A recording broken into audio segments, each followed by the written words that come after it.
The amount of filler and stuff on this car is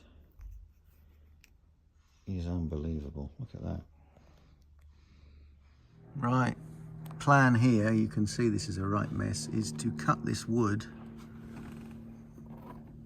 kind of where it's good, and then we put a new piece in, and then we can polyurethane seal up these corners and tray for the sunroof and put new pipe in, and basically do the same the other side. That should mean we don't have to take the windscreen out, because that would be a real can of worms.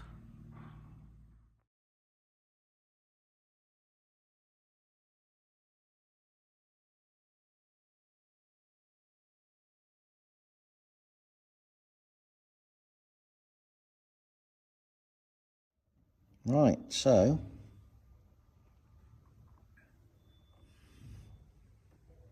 all done. Just going to pop it in the car for storage while I'm away, rather than actually fitting it. But it's come up really well.